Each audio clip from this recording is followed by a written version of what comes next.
Amélie, vous n'allez pas le croire. Il y a des inconnus, un homme et une femme, qui vivent dans votre chalet qui est censé être vide. S'il vous plaît, appelez la gendarmerie immédiatement et venez à la propriété tout de suite. En entendant la voix tremblante de mon avocat, maître Antoine Dubois, résonner à mon oreille, j'ai instinctivement pilé sur les freins.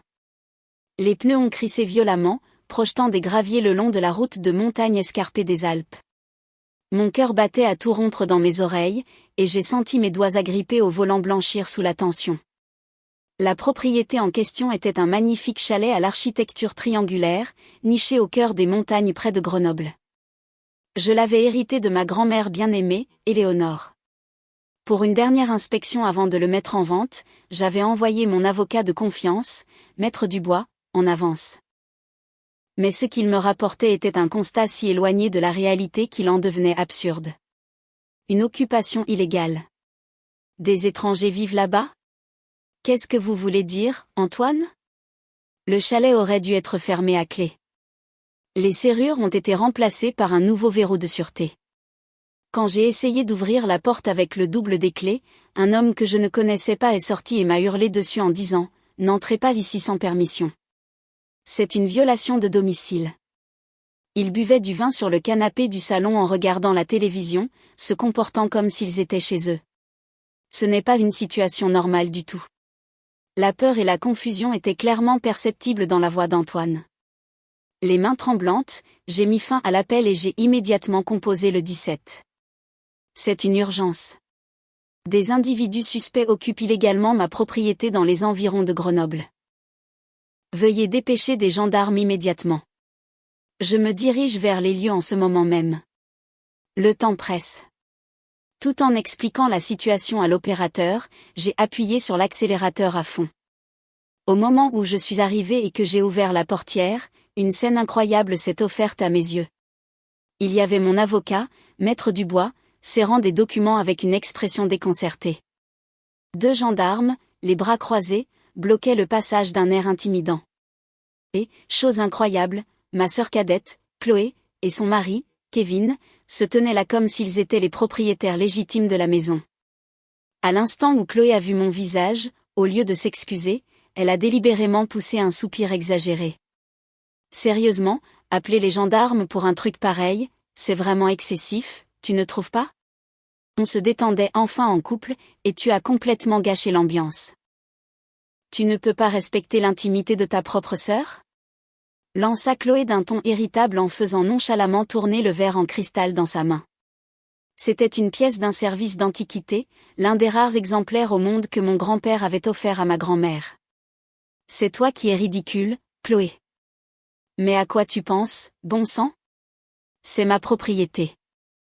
Changer les serrures et emménager sans permission, c'est une occupation illégale pure et simple. Mon cri fut coupé par un ricanement de Kevin, qui se tenait à ses côtés. Occupation illégale.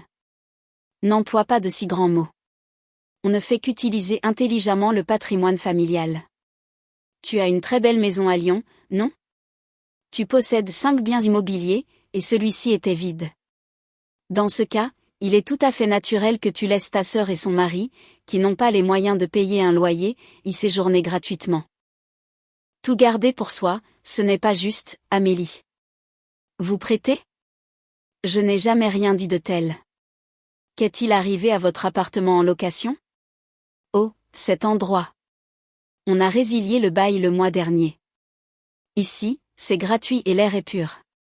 On se prépare même à déclarer notre résidence principale ici. Un problème avec ça ? J'ai eu la tête qui tourne en entendant les mots que Chloé jetait si nonchalamment. Ils avaient égoïstement coupé leur propre voie de repli et s'étaient introduits dans ma propriété sans permission, avec la ferme intention de s'y installer définitivement. L'un des gendarmes a soigneusement balayé l'intérieur du regard avec des yeux perçants, puis s'est adressé à moi. « Madame, vous ne leur avez pas donné la permission de vivre ici. » C'est bien exact ? Bien sûr que non. Et s'il vous plaît, regardez ce salon. Au-delà de la porte d'entrée grande ouverte, une scène grotesque s'étalait sous nos yeux. Le salon, autrefois élégant, était maintenant rempli d'étagères métalliques grossières et de dizaines d'ordinateurs portables, tandis que des câbles de communication en toile d'araignée envahissaient tout l'espace. D'épaisses plaques d'insonorisation étaient grossièrement fixées sur les fenêtres avec du ruban adhésif toilé, donnant à l'endroit l'apparence exacte d'une base d'opération criminelle. Chloé, qu'est-ce que c'est que tout cet équipement? C'est juste le travail. Les gens qui ne peuvent pas gagner de l'argent grâce à des investissements chanceux comme toi doivent travailler désespérément pour survivre. Ça suffit. Remballez-moi tout ce bazar immonde tout de suite et fichez le camp. Mon cri furieux a résonné dans le salon, mais Chloé s'est contentée de ricaner et de s'enfoncer profondément dans le canapé. Son attitude témoignait d'un mépris total pour la loi et pour la justice elle-même. Pas question. C'est notre bureau. Ou peut-être que je devrais porter plainte contre toi pour violation de domicile? Nous avons le droit de vivre ici. On a déjà déménagé toutes nos affaires. Et le fait que nous vivons ici depuis hier ne peut pas être effacé. Si tu franchis cette ligne d'un seul pas, j'appelle un avocat pour violation des droits de l'homme. Seulement, Chloé commettait une erreur fatale. Nous étions en France. Lorsque la propriétaire légitime est présente, que l'avocat détient des documents prouvant la propriété, et qu'il existe des preuves évidentes que le bien est utilisé illégalement comme base commerciale et endommagé, la réponse des forces de l'ordre est sans pitié.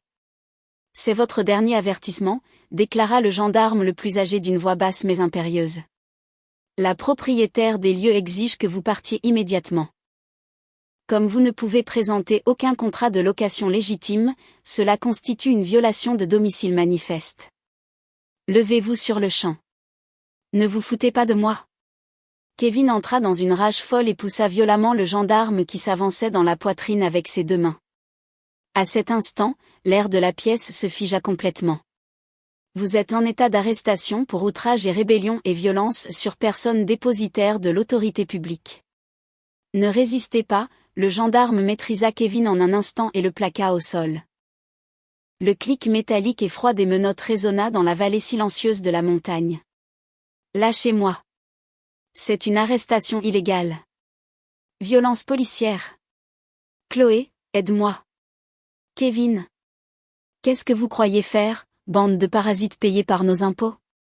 Sortez de chez nous. Enragée, Chloé se jeta sur le bras du gendarme comme une folle et y enfonça ses ongles. Ah, on dirait que la femme aussi. Outrage et rébellion. Calmez-vous et coopérez. Chloé fut également maîtrisée facilement et menottée sans grande résistance. Amélie, tout est de ta faute. Livrer sa propre famille à la police. Je te maudirai jusqu'à la fin de mes jours. Va en enfer.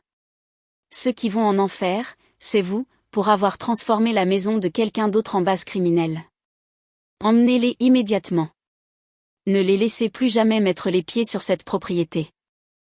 Sur ces mots glacials de ma part, ils furent tous deux poussés dans une voiture de la gendarmerie, hurlant des insultes et des injures tout le long du trajet. Un silence, comme celui qui suit une tempête, s'installa dans la maison. Le son des sirènes s'estompa au loin et le chalet retrouva son calme. Avec mon avocat, Antoine, je montai les escaliers pas à pas et repris l'inspection de l'état de la propriété. Le salon au rez-de-chaussée était dans un état si terrible que je voulais détourner le regard. Des plaques d'insonorisation avaient été collées sur les murs et des trous avaient été percés dans le sol sans permission pour faire passer des câbles. C'est terrible. Le premier étage est probablement dans le même état. Cela va sérieusement affecter la valeur d'expertise, dit Antoine. En écoutant ces mots, je me suis soudain souvenu de la chose étrange que ma défunte grand-mère Éléonore m'avait dite avant de mourir. Juste avant sa mort, elle avait serré ma main très fort dans son lit d'hôpital et avait murmuré ceci: Amélie, si une tempête arrive et que tu perds de vue tout ce qui t'entoure, cherche cet endroit secret où nous jouions autrefois. Il y a une lumière cachée là pour te protéger. C'est un endroit que Chloé ne trouvera jamais. À l'époque, j'avais pensé que ce n'était que le délire de la maladie. Mais maintenant, au milieu de cette situation anormale, ces paroles me revinrent vivement à l'esprit, me faisant frissonner. Antoine, allons au grenier. J'ai le sentiment que quelque chose y est caché. Le grenier? Même si le rez-de-chaussée était rempli de matériel électronique, il n'y avait pas un seul câble là-haut. C'était l'endroit le plus poussiéreux, et on dirait que votre sœur ne s'en est jamais approchée. C'est exactement pour ça. Nous avons traversé la chambre du premier étage et nous sommes dirigés plus haut vers une petite échelle de meunier. En contraste frappant avec le salon en bas, des couches de poussière épaisse s'y étaient accumulées. En toussant, j'ai poussé la lourde trappe et j'ai allumé la lampe de poche de mon téléphone. Une vieille couverture, un cheval à bascule en bois cassé, et dans le coin de la pièce, une section de plaques de plâtre anormalement plus neuve et d'une couleur différente. J'ai accroché mes doigts dans l'interstice de ce mur et j'ai tiré de tout mon poids. Le contreplaqué s'est détaché avec un craquement, caché derrière l'isolant, se trouvait un lourd coffre-fort numérique noir mat, c'est ça. Grand-mère a vraiment caché quelque chose ici. Belle trouvaille, mais nous ne connaissons pas le code. Laissez-moi faire. Je posai mes doigts sur le clavier froid du coffre-fort. Le mot de passe est un nombre que seule grand-mère et moi connaissons. Chloé aura beau y réfléchir, elle ne le devinera jamais. C'était la conversion numérique du nom de jeune fille de ma grand-mère, notre code secret. 0428, j'ai entré les chiffres. Un clic électronique solide a retenti et la serrure s'est désengagée. En soulevant lentement le couvercle, j'ai trouvé une énorme pile de documents soigneusement classés qui dormaient à l'intérieur. J'ai pris le premier dossier et j'ai éclairé la page. Et à cet instant, ma gorge s'est nouée de peur. Ce sont des listes de clients pour des fonds d'investissement destinés aux seniors. Et regardez ces relevés de transactions bancaires. Antoine a pris les documents, a ajusté ses lunettes et les a regardés fixement. Amélie, c'est grave. Chaque compte frauduleux répertorié ici et chaque destination de virement suspecte sont enregistrés à votre nom, avec votre numéro de sécurité sociale, votre ancienne adresse, et même une version méticuleusement falsifiée de votre signature. J'ai senti tout le sang quitter mon visage.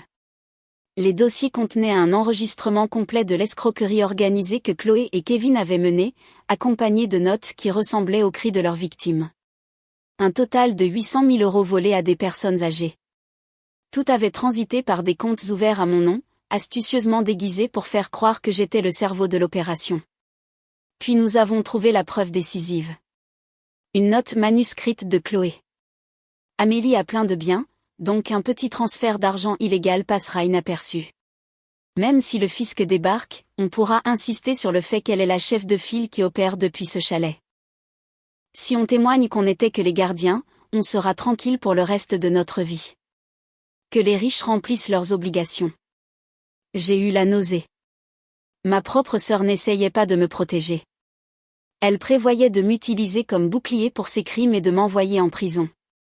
Et tout au fond de la pile de documents, il y avait le vrai testament de ma grand-mère. À ma chère Amélie, j'ai réalisé que Chloé et les autres avaient volé mes listes de clients et préparaient quelque chose de terrible en utilisant ton nom. J'ai rassemblé les preuves dans ce coffre, mais mon temps est presque écoulé. Je ne laisserai pas un seul centime à Chloé. Je te confie tous mes biens. S'il te plaît, révèle la vérité. Ne pardonne jamais au monstre qui porte le masque de la famille. Jusqu'au dernier moment de sa vie, ma grand-mère avait rassemblé des preuves dans ce grenier poussiéreux pour me protéger. Merci, grand-mère. Antoine, avant de contacter la police judiciaire, il y a une chose pour laquelle j'ai besoin de votre aide. Nous allons planifier comment les effacer complètement de la société. Le lendemain matin, j'étais assise en face d'un vieil ami, Daniel Moral, un inspecteur spécial de la Direction générale des finances publiques, dans un café tranquille du centre de Grenoble. Il était le limier le plus implacable du gouvernement. Un homme qui avait dénoncé d'innombrables crimes financiers complexes. C'est bien plus vicieux que je ne l'imaginais, Amélie. Exploitation de personnes âgées, escroquerie en bande organisée par virement bancaire et usurpation d'identité aggravée contre toi. Les preuves sont irréfutables. Les résultats de l'enquête préliminaire que Daniel présenta ne firent qu'attiser ma colère. Ils ont caché l'argent volé aux victimes sur des comptes à ton nom, puis ont fait une folie de dépenses en utilisant des cartes émises à ton nom. Une croisière de luxe aux Bahamas, des sacs Hermès, la dernière Tesla. Tout est enregistré comme des achats effectués par Amélie Durand. Ta cote de crédit s'est complètement effondrée et tu es maintenant signalée comme suspecte dans des crimes financiers. Si ça continue, tous tes biens pourraient être gelés. Le sang quitta mon visage. Ma propre sœur m'avait transformée en une escroc avide sur le papier. Pendant qu'elle et son mari profitaient d'un style de vie royal financé par les économies volées de leurs victimes, pendant que des grands-mères pleuraient la perte des fonds pour les études de leurs petits-enfants, ils menaient la grande vie, utilisant mon nom pour s'adonner à tous les plaisirs. Daniel, dis-moi comment les anéantir complètement. Je veux qu'ils goûtent à un désespoir si profond qu'ils ne pourront plus trouver la moindre excuse. Daniel esquissa un sourire intrépide et posa un enregistreur vocal compact et performant sur la table. Tant qu'une des parties consent, l'enregistrement est légal. Attirons-les à nouveau dans ce chalet. On va leur mentir en disant qu'on a trouvé un deuxième fonds fiduciaire caché laissé par ta grand-mère. Si tu leur dis que des signatures sont requises pour le recevoir, ces deux imbéciles superficiels mordront à l'hameçon à coup sûr. J'ai acquiescé profondément au plan de Daniel. Je guiderai la confession avec soin, en m'adaptant à la situation sur le terrain. Compris. Préparons la scène parfaite, une scène qui leur donnera tellement envie de se vanter de leur propre intelligence qu'ils ne pourront plus s'arrêter de parler. Ce n'était pas une négociation. C'était un rituel d'exécution conçu pour leur faire émettre, de leur propre bouche, leur billet aller simple pour la prison. Les doigts tremblants, j'ai envoyé un message à Chloé, qui venait d'être libérée sous caution. Je suis désolée de m'être emportée hier. Après vérification avec mon avocat, nous avons trouvé un autre compte caché que grand-mère a laissé. C'est un montant important. Tu as le droit d'en recevoir une partie aussi. Alors, reparlons-en demain au chalet. J'ai aussi invité maman. Le lendemain après-midi, l'air autour du chalet de Grenoble était froid et étrangement calme. J'ai étalé les faux documents fiduciaires convaincants que Daniel et Antoine avaient préparés sur la table du salon et j'ai attendu tranquillement le moment venu. Bientôt, le rugissement grossier d'un moteur crissant sur les graviers a résonné à l'extérieur et une voiture de location s'est garée. Chloé et Kevin en sont sortis, complètement différents de l'époque de leur arrestation quelques jours plus tôt, portant des lunettes de soleil de marque et entrant dans la maison avec l'assurance des vainqueurs. Amélie, on dirait que tu as enfin compris. Livrer ta propre famille aux gendarmes, tu avais clairement perdu la tête. Mais un compte caché laissé par grand-mère. Ça change tout. Si tu avais dit ça depuis le début, Kevin ne se serait pas autant énervé, déclara triomphalement Chloé dès son entrée dans le salon. Derrière elle, notre mère suivait, son expression étrangement enjouée. Asseyez-vous. On parlera après ça. Réprimant mes émotions, j'ai montré les faux documents. Pour recevoir ce fonds, vous devez passer une enquête du fisc. Parce que vous avez utilisé mon nom sans permission, il y a maintenant des soupçons de blanchiment d'argent. Si les choses restent en l'état, non seulement cet héritage, mais tous mes biens pourraient être saisis. Le visage de Chloé est devenu livide en un instant. Saisis ? L'argent qu'on est enfin sur le point d'avoir ? Je ne le permettrai pas, exactement. C'est pourquoi je vais déposer une fausse déclaration rectificative en affirmant que c'était une entreprise que je gérais au noir. De cette façon, l'argent pourra être traité comme un revenu légitime. Pour éviter la saisie, j'ai besoin de tous les détails. Quand l'argent a été déplacé, de qui, comment et combien ? J'ai besoin de tout pour que les papiers soient parfaits. Notre mère s'est également penchée en avant, attirée par la promesse d'un héritage. C'est vrai, Chloé. Amélie dit qu'elle va prendre la responsabilité, alors dis-lui tout. C'est le moyen le plus sûr pour nous tous de finir heureux. À ce moment-là, Chloé avait complètement oublié comment douter. Aveuglée par l'énorme héritage qui pendait juste devant elle comme une carotte, elle avait perdu toute prudence. D'accord, je vais être honnête. En fait, on a commencé à ouvrir des comptes à ton nom il y a 2 ans. Chloé commença à parler avec enthousiasme. Le micro caché avait commencé à capturer chaque mot de sa chute, sans rien manquer. Les personnes âgées sont incroyablement sans défense une fois qu'elles font confiance à quelqu'un, dit Chloé sur le ton d'une entrepreneur à succès. Dans ma poche, l'enregistreur vocal continuait de capter chaque mot lesquels prononçait sans en manquer un seul. La méthode était simple. De l'ancienne liste de clients de grand-mère, nous avons filtré les personnes riches qui vivaient seules et dont le jugement s'était émoussé. Puis nous les avons contactées sous un nom très convaincant, Amélie Durand Conseil en investissement immobilier. Ton nom est bien connu dans le secteur, et surtout, il est propre, donc personne ne s'est jamais posé de questions, ajouta fièrement Kevin à ses côtés. Les comptes de dépôt que nous avons ouverts en utilisant ton numéro de sécurité sociale se sont avérés être la machine à blanchir parfaite. L'argent viré par les victimes y passait d'abord, puis était envoyé vers des comptes Bitcoin à l'étranger. Même si la police sentait quelque chose, le titulaire du compte, c'était toi. On aurait juste dit une sœur riche qui fait accuser sa pauvre sœur. Un plan parfait, non? Les deux éclatèrent de rire. Mais récolter jusqu'à 800 000 € a dû être difficile, non? Quand je l'ai incité, Chloé a ricané avec suffisance. Difficile? Pas du tout.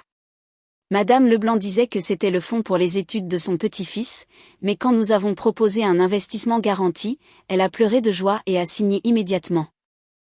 Ces stupides vieux n'avaient aucune idée que leur argent se transformait en nos voyages aux Bahamas, en la dernière Tesla et en sa kermesse.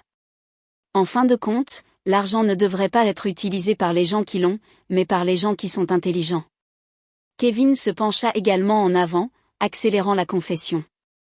Utiliser ton chalet comme bureau nous a permis d'économiser le loyer, et utiliser ton crédit nous a permis de gérer de grosses transactions.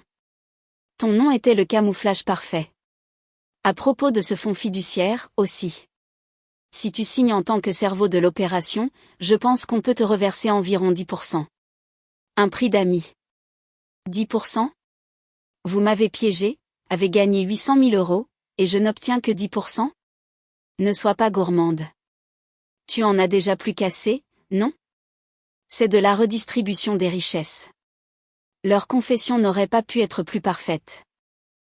Le mobile, les méthodes, les détails sur les victimes et un aveu clair qu'ils m'avaient délibérément piégé.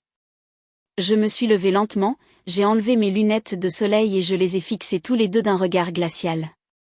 Merci. Je voulais entendre ces mots directement de votre bouche.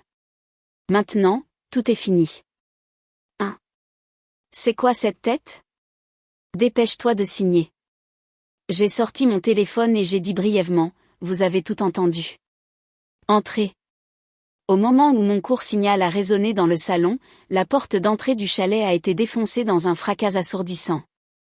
Police judiciaire, personne ne bouge. Les mains en l'air. Au milieu de cris furieux, plusieurs hommes et femmes en gilet tactique ont fait irruption. Sur leur dos, de grandes lettres indiquaient « PJ » et « Fisc ». À leur tête se trouvait Daniel Moral, l'homme même qui était assis en face de moi au café quelques instants plus tôt. Il a brandi son badge et a fixé d'un regard froid Chloé et Kevin, pétrifiés. « Qu'est-ce que c'est que ça? Amélie, qu'est-ce que ça veut dire ?» hurla Chloé en manquant de tomber de sa chaise. Kevin laissa tomber le verre de whisky qu'il tenait et le liquide ambré se répandit sur le tapis. « J'ai dit de ne pas bouger. Chaque mot de votre confession a été enregistré en temps réel dans le cadre d'une enquête officielle, dit calmement Daniel en désignant le petit récepteur placé sur la table. Ce qui était caché contre ma poitrine n'était pas seulement un enregistreur, mais un émetteur en direct envoyant l'audio directement aux voitures de patrouille où les agents attendaient. Pas possible. Tu nous enregistrais? C'est dégueulasse. Piéger sa propre famille comme ça. Tu ne vaux rien. Le visage de Chloé devint rouge vif alors qu'elle se jetait sur moi. Mais une agente lui a instantanément tordu le bras dans le dos et lui a plaqué le visage sur la table. Chloé Durand et Kevin Martin, vous êtes en état d'arrestation pour abus de faiblesse sur personne vulnérable, escroquerie en bande organisée et usurpation d'identité aggravée. Vous avez le droit de garder le silence, mais les aveux que vous venez de faire seront versés comme preuve au tribunal. À cet instant, le salon s'est transformé en une scène infernale de chaos et de cris. Attendez, je n'ai rien à voir avec ça. C'est Kevin qui a tout planifié. Ne mens pas, Chloé. C'est toi qui as apporté la liste des clients. Il y a quelques instants à peine, ils se pavanaient comme des partenaires commerciaux invincibles. Mais à l'instant où les menottes se sont refermées, ils ont commencé à se rejeter désespérément la faute l'un sur l'autre. Le spectacle était pitoyable et presque risible. Notre mère s'était effondrée dans un coin de la pièce, assise comme si ses jambes l'avaient lâchée. « Agent Daniel, s'il vous plaît, attendez. C'est une affaire de famille. Il doit y avoir une erreur. » Amélie, Arrête ça. Tu vas salir le nom de la famille. J'ai répondu à l'appel tremblant de ma mère par un regard glacial. Maman, il est trop tard. Ils se sont vantés de leur propre bouche d'avoir volé les fonds pour les études de petits-enfants à des personnes âgées et d'avoir essayé de me faire porter le chapeau. La réputation que tu voulais protéger a été traînée dans la boue par leurs propres mains. Hurlant et sanglotant, Chloé a été traînée vers la porte d'entrée. J'ai regardé en silence les gyrophares des voitures de police les engloutir. Plusieurs mois après l'arrestation, le procès s'est tenu au tribunal de grande instance de Grenoble. Chloé et Kevin, assis sur le banc des accusés, n'avaient plus aucune trace de leur ancienne arrogance. Leur peau était abîmée par la détention, et ils portaient des costumes de tribunal bon marché et mal ajustés. Jusqu'à la toute fin, ils se sont accrochés à l'affirmation pathétique qu'il s'agissait simplement d'un emprunt au sein de la famille. Mais l'enregistrement décisif des aveux, soumis par le procureur, a tout brisé. Le juge a rendu le verdict d'une voix froide et impitoyable. Accusé Chloé Durand, vous êtes reconnu comme l'auteur principal des faits d'abus de faiblesse, d'escroquerie en bande organisée et d'usurpation d'identité aggravée, des crimes d'une nature extrêmement malveillante. En conséquence, vous êtes condamné à une peine de 5 ans de prison ferme. Quant au complice, Kevin Martin, vous êtes condamné à 12 mois de sursis avec mise à l'épreuve. De plus, le remboursement intégral des victimes est ordonné. 5 ans. C'est un mensonge. On n'a détourné que 800 000 €. C'est impossible que j'aille en prison. Chloé a hurlé dans la salle d'audience, mais la réalité n'a montré aucune pitié. De plus, leurs biens ont été saisis par la justice. Chaque château de sable qu'ils avaient construit avec de l'argent volé a été exposé à la lumière du jour et s'est effondré. La dernière Tesla achetée avec des prêts contractés à mon nom, les sacs Hermès qui remplissaient leurs placards, et les montres Rolex d'une valeur de plusieurs milliers d'euros ont été saisis les uns après les autres et mis aux enchères. Amélie, s'il te plaît, ne vends pas cette montre. Sais-tu à quel point j'ai travaillé dur pour l'avoir ? Dans le parloir de la maison d'arrêt, Chloé s'est accrochée à moi en me suppliant, et je lui ai répondu froidement. Tu n'as pas travaillé pour l'avoir. Tu as juste volé la richesse que des femmes comme Madame Leblanc ont protégée toute leur vie. Tout retourne à sa place. N'espère même pas en garder un millimètre. Ton soi-disant succès était un faux construit sur la misère des autres. Les fonds générés par la vente des biens saisis ont été distribués sous supervision judiciaire aux 6 victimes. Sur les 800 000 € de préjudice total, environ 30% leur ont été restitués. Quelque temps plus tard, j'ai rendu visite à l'une des victimes, Madame Sophia Leblanc. Amélie, merci infiniment. L'argent pour les études de mon petit-fils est revenu. J'avais déjà abandonné tout espoir, mais maintenant je peux le laisser poursuivre ses rêves. En sentant la chaleur de ses mains serrant les miennes à travers ses larmes, j'en ai eu la certitude. Découvrir la vérité dans ce chalet ce jour-là fut l'action la plus précieuse que j'ai jamais entreprise dans ma vie. Amélie, attends. Ne pars pas. Celle qui m'a poursuivie alors que je sortais par les lourdes portes du palais de justice était ma mère. Son visage était ravagé par les larmes, et il ne restait plus aucune trace de la figure digne qu'elle avait été quelques mois auparavant. Mais ce qui sortit de sa bouche ne fut pas des excuses à mon égard, mais une accusation d'un égoïsme choquant.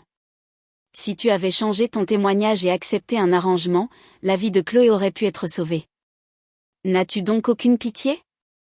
Penses-tu vraiment pouvoir être heureuse après avoir jeté ta propre famille en enfer ? Je me suis arrêtée et me suis retournée lentement. Maman, laisse-moi te poser une seule question. N'as-tu vraiment pas douté une seule seconde, jusqu'à l'arrestation de Chloé, qu'elle avait usurpé mon identité et escroqué des personnes âgées ? Quand tu as vu ce style de vie flamboyant, ne t'es-tu pas dit que quelque chose était étrange ? À ma question, ma mère a tordu son visage et a crié comme si elle crachait les mots. Bien sûr que je n'ai pas douté. J'ai simplement supposé que, comme tu réussissais, tu aidais ta sœur. Je pensais que c'était la famille qui s'entraidait. Et pourtant, sans même m'en parler, tu as soudainement vendu Chloé à de parfaits étrangers comme la police. Si tu m'avais consulté, nous aurions pu régler cela discrètement en famille. Au lieu de ça, tu as tout étalé au grand jour et piétiné l'honneur de notre famille de tes propres mains. Au moment où j'ai entendu ces mots, quelque chose en moi s'est effondré avec un bruit sourd, puis a complètement disparu. Pour ma mère, ma sœur et moi n'avions jamais vraiment compté. La seule chose qu'elle ne pouvait pas pardonner, c'était de perdre la chance de couvrir la honte de la famille et de l'avoir exposée au monde entier. L'honneur. Quel honneur y a-t-il dans une famille qui vole l'argent des personnes âgées et piège sa propre fille? Maman, la famille dont tu parles a essayé de me détruire. Les seules personnes qui m'ont protégée étaient mes amis, Daniel, qui n'a même pas de lien de sang avec moi, et Antoine, mon avocat. Après avoir su la vérité, tu me reproches encore de ne pas avoir caché un crime. Tu n'as plus le droit de te dire ma mère. J'ai sorti de mon sac une copie du testament de ma grand-mère, celui que j'avais trouvé dans le grenier, et je l'ai plaqué contre la poitrine de ma mère. Grand-mère avait tout vu venir. C'est pourquoi elle m'a confié les preuves pour vous couper les ponts. Maman, pour toi aussi, c'est un adieu. Reste enterré dans ce sombre passé avec ta soi-disant dignité familiale. Ignorant les cris de ma mère derrière moi, je me suis dirigé vers le parking sans même me retourner une seule fois. Ce jour-là même, j'ai bloqué tous les contacts de ma mère, de Chloé et de Kevin. Par l'intermédiaire de mon avocat, j'ai également envoyé une mise en demeure leur interdisant tout contact futur. Après que ces jours de tempête furent passés, le silence est revenu une fois de plus dans les montagnes de Grenoble. Le chalet que j'avais hérité de ma grand-mère a été vendu rapidement une fois que la conservation des preuves pour l'affaire a été levée. Ironiquement, le grenier, celui que Chloé et les autres avaient qualifié de sale et où ils n'allaient jamais, est resté la seule partie de la maison encore intacte et belle.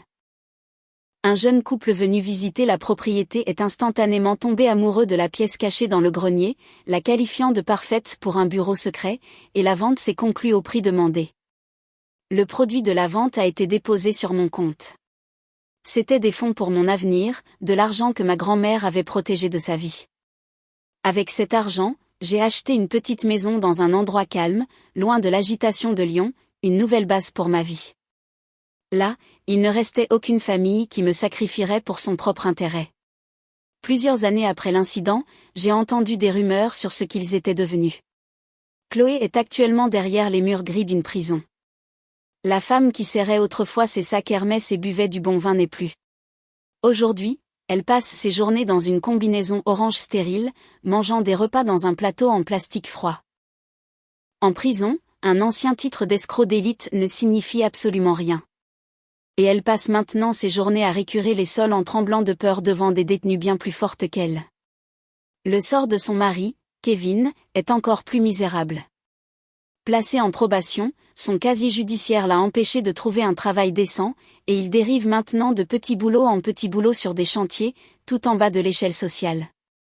Il n'a jamais eu de véritable loyauté envers Chloé, et au moment où son incarcération a été décidée, il s'est froidement retourné contre elle et a demandé le divorce.